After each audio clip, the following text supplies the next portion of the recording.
Hola! Toleleje, toleleje. Kunin at basahin, kunin at basahin. Ako po si Kuya Sam Pagaduan, ang inyong kasama sa ating lumalim at mamunga Daily Gospel Reflection. Ngayon ay September 22, 2025. Ang mabuting balita ng Panginoon ayon kay San Lucas, chapter 8, verse 16 to 18.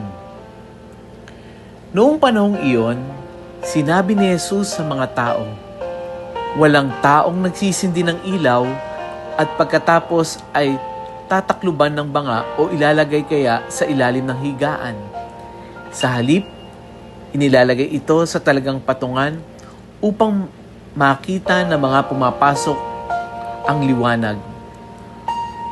Walang natatago na hindi nalalantad at walang lihim na di malalaman at mabubunyag.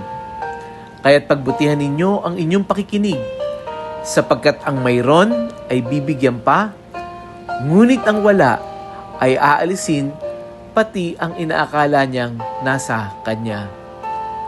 Ang mabuting balita ng Panginoon. Pinupuri ka namin, Panginoong Hesukristo. Sa gospel natin ngayon, mula kay San Lucas, sabi ni Jesus, walang taong nagsisindi ng ilaw at pagkatapos ay tatakluban o ilalagay sa ilalim ng higaan. Sa halip, saan natin nilalagay pagka may yung ilawan? Ito ay nilalagay natin sa patungan para makita yung liwanag ng lahat. Ang ilaw dito ay sumisimbolo sa pananampalataya at sa salita ng Diyos. Ibig sabihin, kung tunay tayong nananampalataya, hindi dapat ito nananatiling nakatago. Katulad ng ilaw, ito ay likas na magliliwanag, makikita at nararamdaman ng iba. Kung tutusin, lahat tayo ay may liwanag na galing sa Diyos. Yung liwanag na ito ay ang ating talento, yung iyong kabutihan sa iba, yung iyong malasakit, yung pagmamahal. Pero minsan, natatakot tayong ipakita ito. Baka ma-judge tayo, baka pagtawanan tayo, o baka hindi mapansin. Kaya yung iba sa atin, anong ginagawa? Itinatago na lamang natin.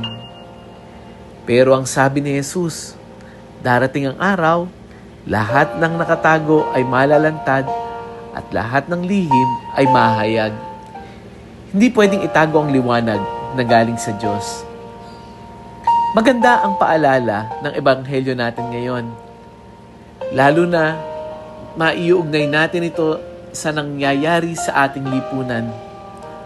Kahapon, marami ang nagkatipon at nakiisa sa mga kilos protesta laban sa katiwalian.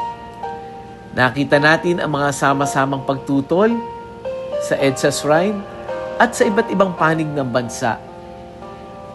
Ang pagtindig na ito laban sa graft and corruption ay maiyahambing sa ilaw na inilagay sa ibabaw ng patungan upang maliwanagan ang lahat. Ito'y malinaw na halimbawa ng pagsasabuhay ng pananampalataya sapagkat ang tunay na pananampalataya ay hindi lamang panalangin, kundi ito ay dapat may kasamang pagkilos para sa katotohanan at katarungan. Pero pansinin natin, nakalulungkot, hindi lahat ay handang magliwanag. Tama, marami ang galit at tahasang kinukondena ang katiwalian. Pero marami rin ang nananatiling tahimik.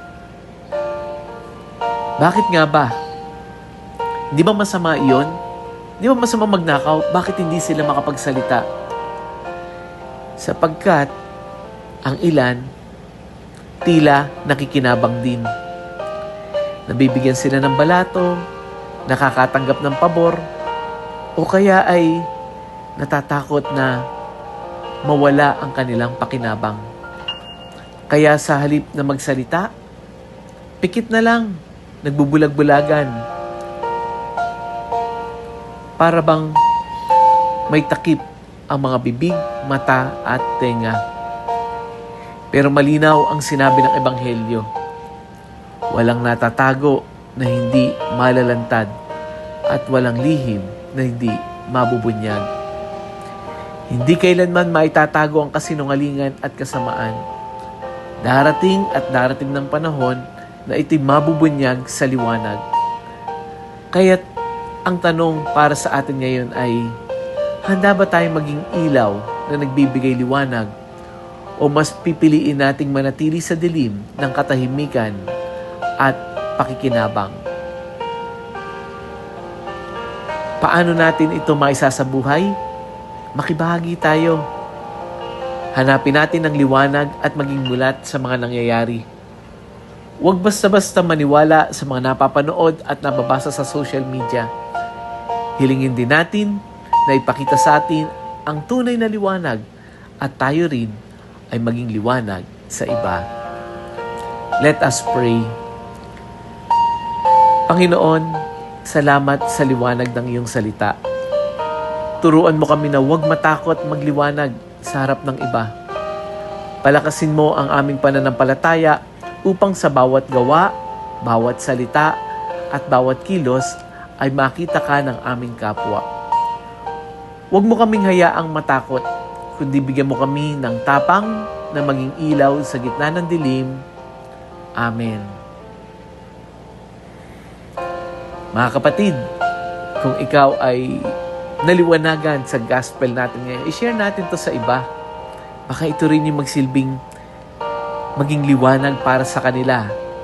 Lalong-lalo na, hindi ba, para sila ay magsalita, sila ay makiisa. Baka ito'y maging silbing liwanag sa ibabaw na makita ng lahat.